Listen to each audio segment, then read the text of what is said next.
Bonjour les enfants, j'espère que vous allez bien. Encore une nouvelle semaine de passée. Et cette semaine, encore une fête, ce dimanche, c'est la fête du Saint-Sacrement. Qu'est-ce que c'est que le Saint-Sacrement ? Eh bien, c'est tout simplement l'hostie dans lequel Dieu se cache pour venir dans notre cœur. Dieu se fait tout petit pour venir dans notre cœur. Et c'est la chose la plus importante dans la foi des chrétiens. C'est la chose la plus importante dans la vie des chrétiens. Dieu vient dans leur cœur par ce petit bout de pain. Vous voyez, à Notre-Dame, dans notre église, il y a plein de belles choses. Il y a des beaux tableaux, il y a des beaux calices, il y a des belles statues. Il y en a une belle église. Mais tout ça, c'est rien du tout, à côté de l'hostie. L'hostie où il y a Jésus qui se cache, c'est la chose la plus précieuse au monde pour les chrétiens. Alors, aujourd'hui, c'est ce qu'on va voir. On va voir pourquoi c'est la chose la plus précieuse, et on va le voir par deux scènes. La première, ça va être avec Moïse, et la deuxième, ça va être avec Jésus. Alors, vous vous souvenez, la semaine dernière, on avait vu Moïse qui était au désert, là, ici, le campement, le désert, en bas de la montagne du Sinaï, où Moïse parle avec Dieu. Moïse a libéré le peuple hébreu des Égyptiens, mais les Hébreux, ils ne sont toujours pas contents. Parce qu'ils disent: écoute Moïse, en fait ça va pas. Non, ça va pas du tout. Oui, c'est vrai, tu nous as libérés de l'esclavage. C'est vrai, on est libre maintenant. Mais quand même, quand on était esclave, au moins on avait à manger. Oui, c'est vrai, quand on était esclave, on avait à manger. On avait des oignons, on avait des concombres, on avait des pastèques en Égypte. Ici, c'est le désert, on n'a quasiment rien à manger. Et voilà, c'est pas de goût, c'est vraiment... Non, on n'est pas content. Ils sont tous là, comme ça, la main levée, pas content, pas content, pas content. Hop, pas content. Oui, pas content. Ils ne sont pas contents parce qu'ils n'ont pas à manger. Alors Moïse leur dit, mais il faut faire confiance à Dieu. Si Dieu vous a libérés, c'est pas pour vous faire mourir.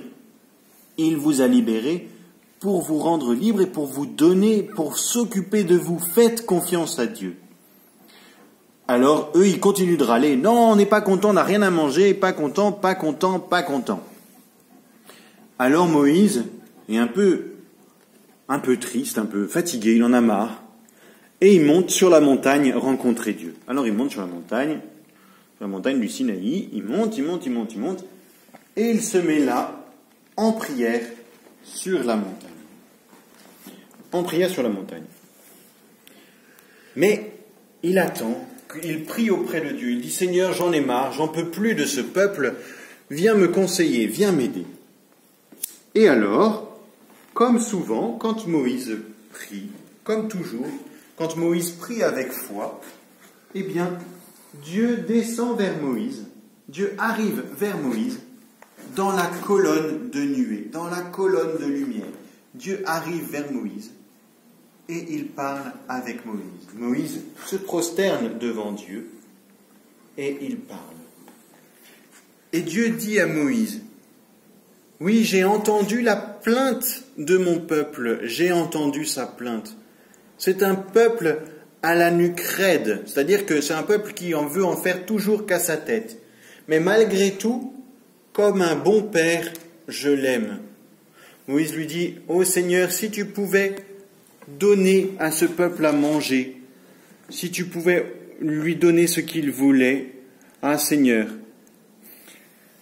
Et Dieu dit à Moïse: ne crains pas, je donnerai au peuple ce qu'il faut à manger. Tous les jours, je leur donnerai du pain venu du ciel, et ils ne mourront pas, ils auront à manger. Et la colonne de nuée, une fois que Dieu a dit cela, la colonne de nuée repartit. Alors, Moïse redescendit de la montagne pour aller parler au peuple. J'ai parlé avec Dieu. Dieu m'a dit qu'il vous donnerait à manger tous les jours un pain nouveau, une nourriture venue du ciel, et vous n'aurez plus jamais faim. Vous pouvez maintenant aller vous coucher sans problème, sans peur, sans crainte. Demain, vous aurez à manger. Alors, comme le soir tombait, ils rentrèrent tous dans leurs tentes et ils allèrent se coucher. Tac, ils vont se coucher dans les tentes pour aller dormir en attendant le lendemain matin. Et Moïse, lui, restait la nuit en prière face à la montagne. La nuit passa, et au petit matin, se répandit sur le sol comme une fine couche de rosée.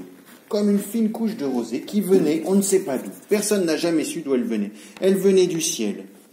Une fine couche de rosée. Les Hébreux se réveillèrent le lendemain matin. Et ils dirent à Moïse, « Où est le pain que tu nous as promis? Où est-ce que c'est ce que nous voulons manger? Nous avons faim. Où est le pain que Dieu nous a promis ?» Alors Moïse leur dit, « Allez voir à l'extérieur du camp. » Donc ils vont à l'extérieur du camp. Et là, ils voient tout autour du camp une couche blanche par terre. Et ils se disent, « Man-hou » c'est de l'hébreu et ça veut dire, mais qu'est-ce que c'est? Man-hou. Man-hou. Alors ils s'inclinent, puis ils goûtent. Oh, mais c'est très bon, c'est très bon.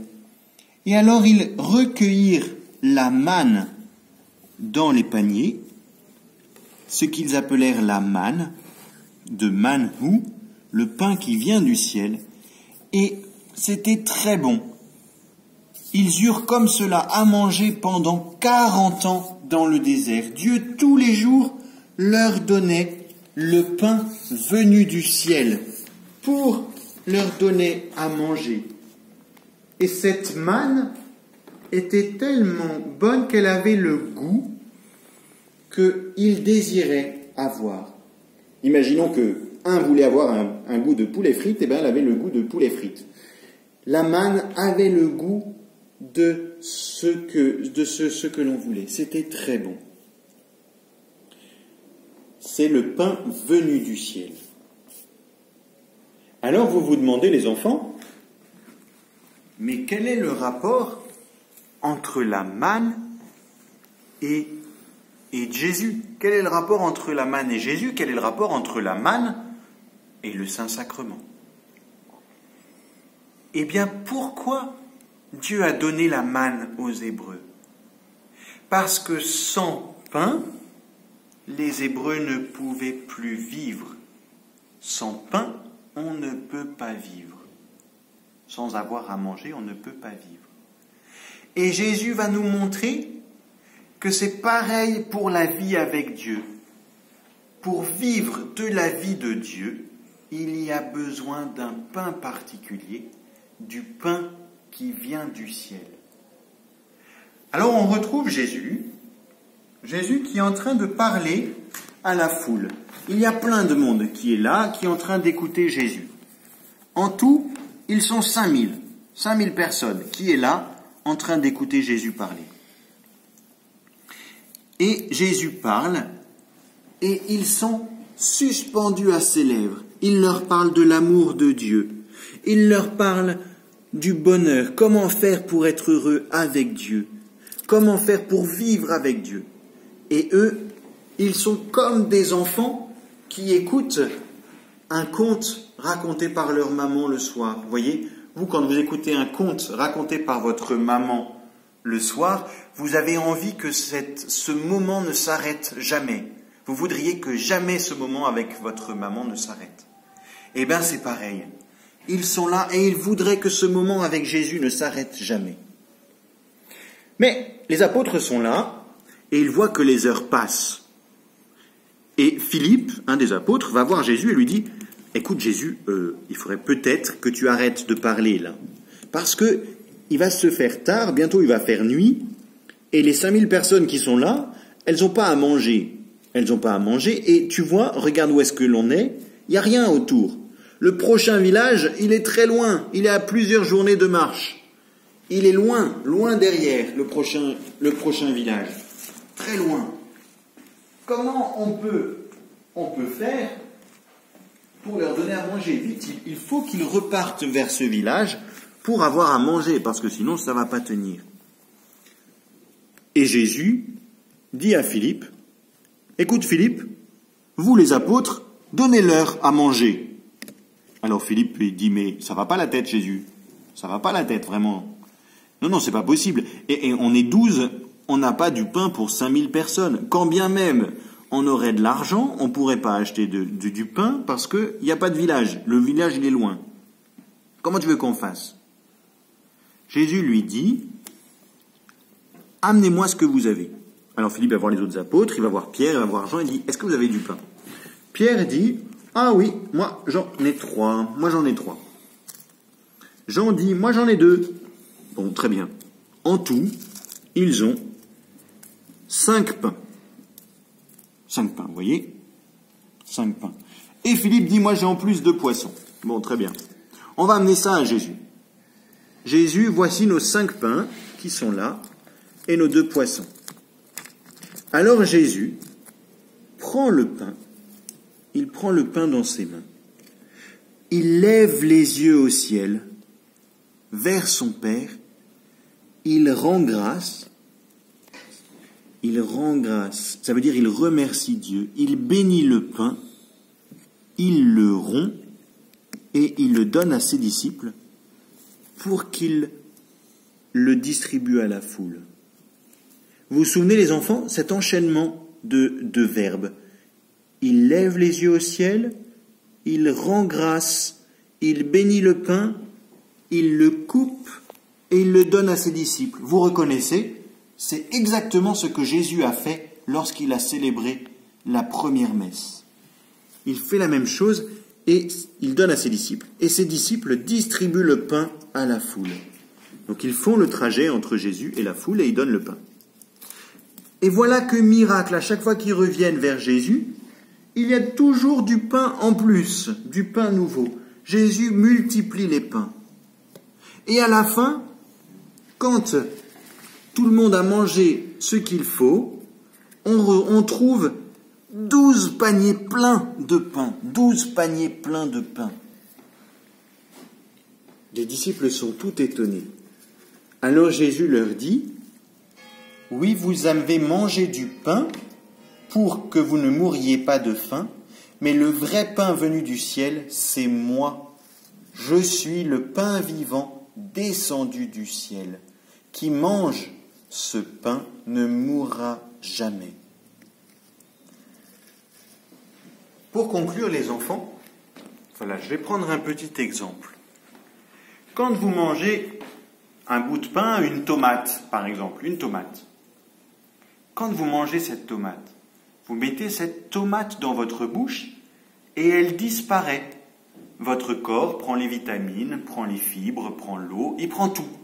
Et la tomate, elle disparaît. Eh bien, avec l'hostie, le Saint-Sacrement, c'est la même chose. Vous voyez, la tomate, elle disparaît pour vous permettre de vivre. Eh bien, avec l'hostie, c'est la même chose. Vous mangez l'hostie, le jour où vous faites votre première communion, et ensuite, après, vous mangez l'hostie. L'hostie disparaît, mais vous devenez Dieu avec Dieu. Dieu vient en vous, et vous ne faites plus qu'un avec Dieu. Un seul avec Dieu. Voilà, c'est le grand mystère, le plus grand trésor des chrétiens que l'on fête chaque dimanche à la messe et tous les jours quand vous allez à la messe. Voilà les enfants, alors n'hésitez pas de vous rappeler quand vous passez dans une église que dans ce bâtiment, il y a le trésor le plus précieux du monde, il y a Dieu qui est présent dans le pain venu du ciel. Voilà les enfants, bonne semaine, à la semaine prochaine.